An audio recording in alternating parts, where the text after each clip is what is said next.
Fala, gente, aqui é Jefferson do canal Engenharia e Matemática. Vamos para a parte 6 do nosso vídeo de acessibilidade. Hoje vamos falar de escadas, portas, rebaixos de calçada. Rebaixos de calçada a gente poderia ter falado no critério de rampa, sim, mas eu achei melhor verificar em um separado. Como eu disse anteriormente nos outros vídeos de acessibilidade, tudo que foi tirado tudo que vai ser apresentado foi tirado da NBR 9050 da nossa ABNT. Bom, vamos lá. Escadas. As escadas você consegue transpor de um nível para o outro, entre outras coisas. Nós temos as características gerais dos pisos e dos espelhos, que é o seguinte: as rotas acessíveis não devem ser utilizadas degraus e escadas fixadas com espelhos vazados.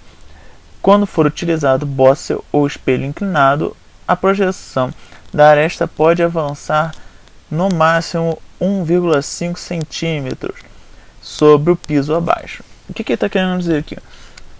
Não significa que você não possa ter na sua casa um espelho vazado. Porém, em locais públicos, ambientes internos, você não poderia ter o espelho vazado, porque isso daí pode prejudicar principalmente as pessoas com deficiência que utilizam bengalas, essas coisas. Vamos para o próximo. O dimensionamento de piso e espelho é o seguinte: as dimensões dos pisos e espelhos devem ser constantes em toda a escada, atendendo as seguintes condições, ou seja, os pisos têm que ficar entre 28 cm a 32 cm e os espelhos entre 16 a 18 cm. Ou seja, a função P mais 2E, piso mais 2 vezes o espelho, não pode ser menor a 0,63 metros, ou seja, 63 cm, e não pode ser maior que 0,65 metros, ou 65 centímetros. Tá? No caso, igual aqui a figura mostrada aqui, ó. O que nós vemos aqui? O piso em condição dessa largura tem que estar em torno de 32 centímetros a 28, e a altura do espelho tem que estar entre 16 e 18 centímetros, tá? Essas aqui são as angulações mínima e máxima. Aqui com 16, aqui com 16,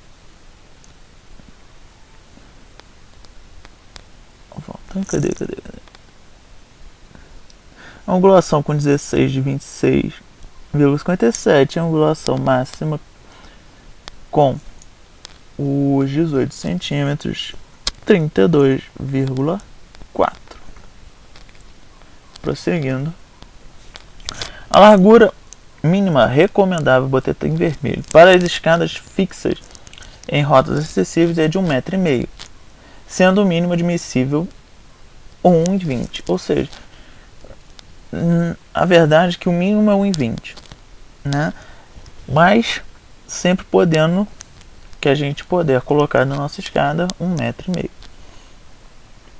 O primeiro e os últimos degraus de um lance de uma escada devem estar no máximo de 30 centímetros da área de circulação adjacente e devem estar sinalizados, ou seja, tem que estar sinalizado próximo ali do término da escada. As escadas devem ter no mínimo um patamar a cada 3,20 de altura de desnível, e sempre que houver mudança de direção. Ou seja, o 3,20, consegue atender, no caso, uma casa normal, ou uma coisa que tem um pé direito de até 3 metros.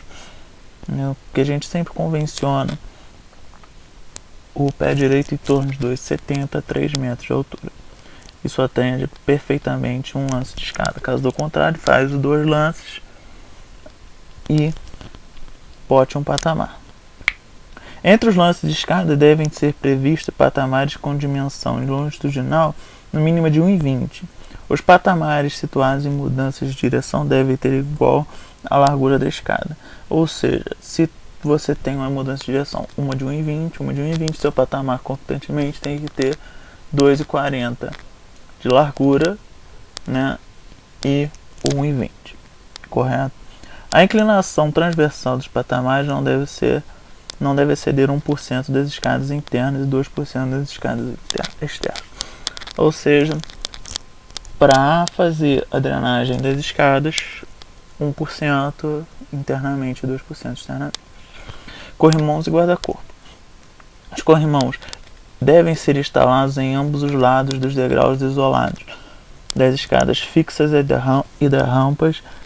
Caso as escadas e rampas não forem isoladas da área adjacente por patamares, devem dispor guarda-corpo associado ao corrimão. Como nós podemos ver ali, um guarda-corpo de 1,05 m, né, e o corrimão aqui.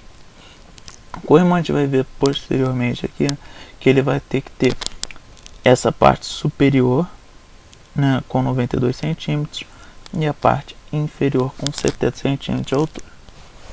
Os corrimãos devem ter largura de 3 a 4,5 cm, sem arestas vivas, devem ser deixados num espaço livre, no mínimo de 4 cm, entre a parede e o corrimão, devem permitir uma boa empenhadura e deslizamento, sendo preferencialmente circular.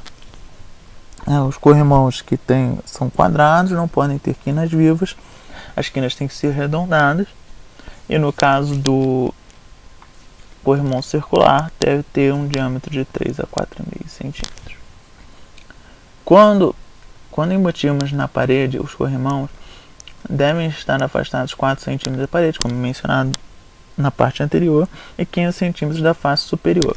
No caso aqui, os 15 cm, 15 cm.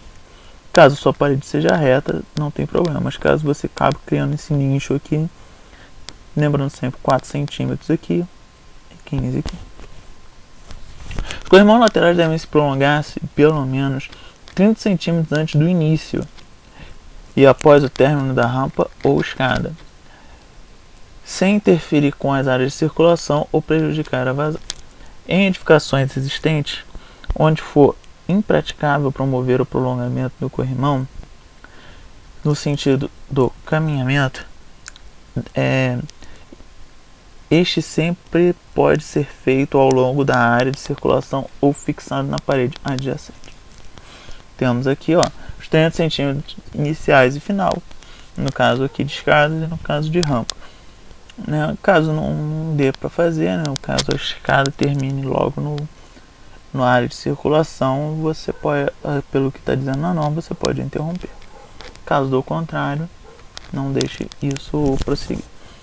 Corrimãos e guarda-corpo, vamos falar mais um pouquinho. Para os degraus isolados, as escadas em altura de corrimãos devem ter 92 cm do piso, como eu falei, medido sua giratriz.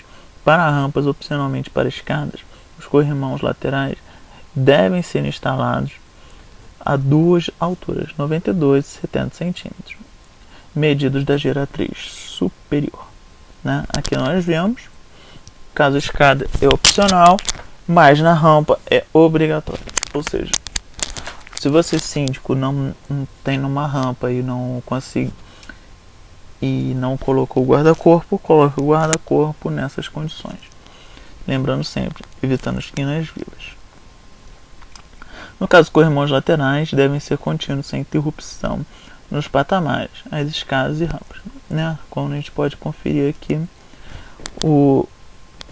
nessas duas fotos, o corrimão aqui seguindo direto, o outro corrimão seguindo direto. Está falando aqui para escadas, mas isso também serve para rampas. Quando se tratar de escadas ou rampas com larguras superior a 2,40, é necessária uma instalação de corrimão intermediário. Os corrimãos intermediários somente devem ser interrompidos quando o comprimento do patamar for superior a 1,40, garantindo espaçamento mínimo de 80 cm entre o término e o segmento do início seguinte. Para a pessoa poder passar tranquilamente entre um e o outro sem maiores problemas. Como você pode ver nessa imagem, nós temos 30 centímetros garantidos mais os 80 centímetros. Correto? Então vamos para o próximo. Corredores, tanto que eu Para eu poder falar de portas, eu tive que falar um pouco de corredores. Como a gente pode ver anteriormente, né, dizendo que, por exemplo, tendo um obstáculo 80 centímetros, não tendo obstáculo em 20. Lembrando sempre que é importante, às vezes, manter essa medida de 1,5, né? Por quê? Porque você consegue passar um cadeirante, uma pessoa normal, uma do lado da outra. Correto? E como a gente pode ver, a norma fala que com vãos superiores a 10 metros é obrigatório usar 1,5 e vãos inferiores a 10 metros pode usar 1,20. 4 metros, 90 centímetros. Né? Os corredores devem ter dimensões. No caso que eu acabei repetindo, desculpa, gente. Em edificações e equipamentos urbanos existem adequação aos corredores seja impraticável. Devem ser implantados bolsões de retorno que permitam a manobra completa de uma cadeira de rodas, sendo no mínimo um bolsão a cada 15 metros. Nesse caso, a largura mínima do corredor em rota acessível deve ser de 90 centímetros. Ou seja, você garantindo os 90 centímetros de 15 em 15 metros, você faz um bolsão para a manobra. No caso, próximo à área de elevadores, geralmente corredores, quando eles são retos, tem uma entrada para os elevadores. Para transportação de obstáculos, como a gente pode ver anteriormente, né, que a gente viu, 80 centímetros, né, pode ser 80, mas só para coisas abaixo de 40 centímetros, né, é uma obstrução. Caso contrário, mantém-se os 90 centímetros. Vamos falar de portas. Aqui nós temos aqui os exemplos, né.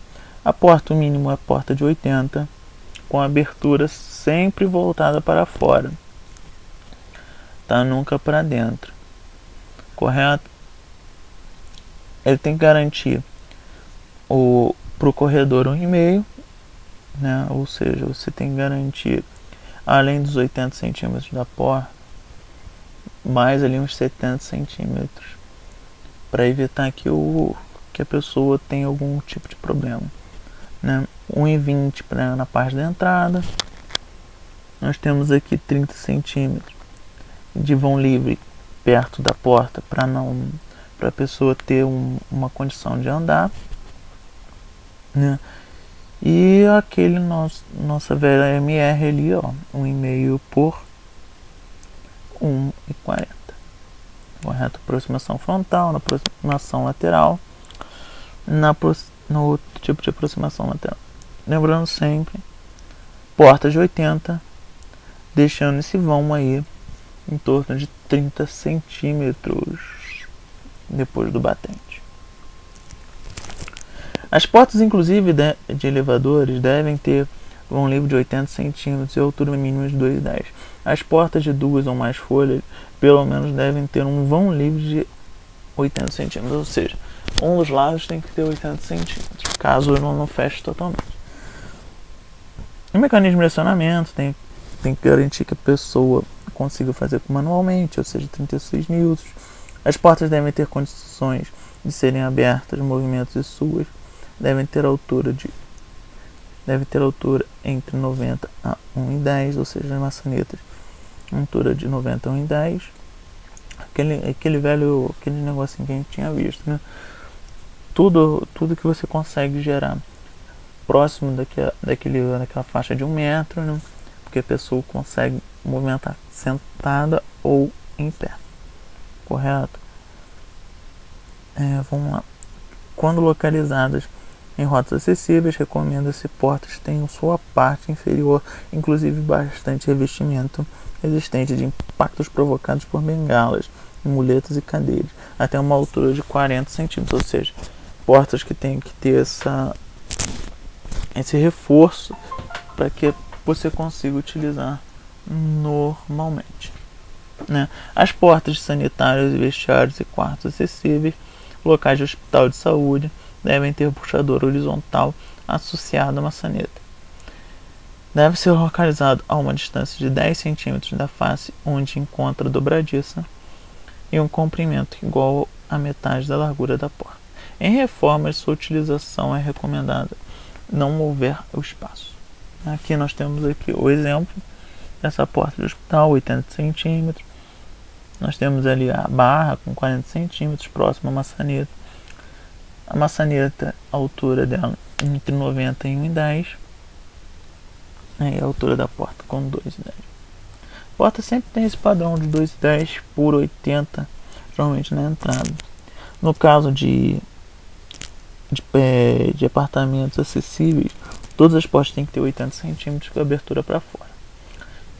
As portas com tipo vai e vem, ou seja, aquelas que não tanto faz entrar, ela tanto para fora quanto para dentro, devem ter com largura mínima de 20 centímetros, um visor com largura mínima de 20 centímetros, na sua face inferior, entre 40 e 90 centímetros do piso, né? Para que a pessoa consiga enxergar normalmente, né? Uma pessoa normal consiga enxergar quem está do outro lado. E a face superior no mínimo de 1,5 do piso. O visor deve ser localizado no eixo vertical central da porta, ao lado das dobradiças da porta.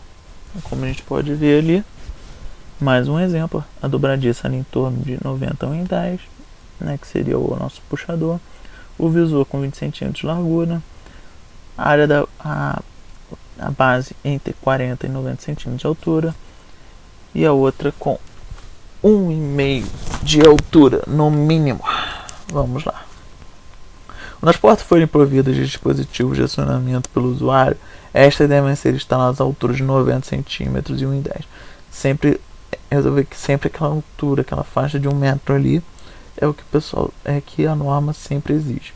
Quando instalados na varredura da porta, de dispositivo devem estar entre 80 a 1 metro da altura da área da porta, né? Quando as portas forem acionadas por sensores ópticos, devem ser ajustados para detectar pessoas de baixa estatura. Crianças, usuários, cadeiras de rodas devem ser também previstos no dispositivo que impeça o fechamento da porta sobre a pessoa. Isso daí eu até presenciei há pouco tempo no mercado, né? O que acontece? O cadeirante foi pressionado, a sorte que a porta tinha aquele negócio anti-suicídio, né? Ou seja, ela não fecha se encontra um obstáculo, né? Foi a sorte que senão ia fechar em cima do cadeirante. Em portas de correr, recomenda-se a instalação de trilhos na área de suporte inferior. Os trilhos ou guias devem ser nivelados com a superfície do piso e eventuais frestas resultantes na guia inferior devem ter largura no máximo de 15 milímetros, ou seja, uma largura de 1,5 centímetro ali. Por que isso? Justamente para não ter aquele degrau, né, gente? O vão de 80 centímetros deve ser respeitado, né?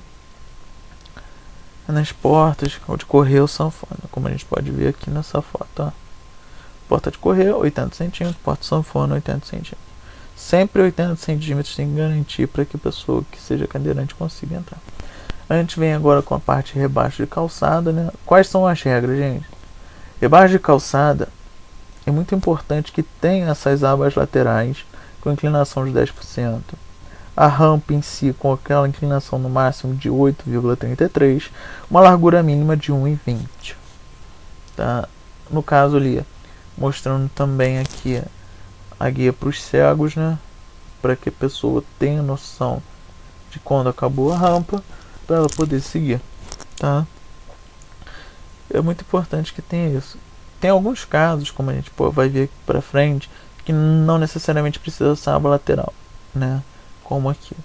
São quando tem obstáculos, nós temos corrimãos e tudo. Mas o que acontece? É muito importante que respeite aquele tamanho mínimo de 1,20, tá? No caso é 1,20. E o recomendado 1,50. Ok? Mas tem que ter esses obstáculos para que a pessoa não gere uma queda por falta de atenção, alguma coisa, né?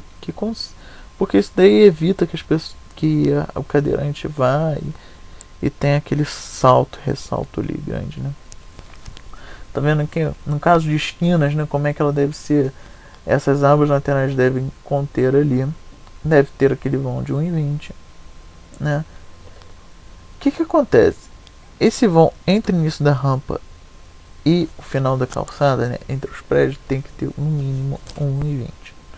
Caso não tenha, você pode seguir esse tipo de rampa, né? Tem as rampas laterais aqui.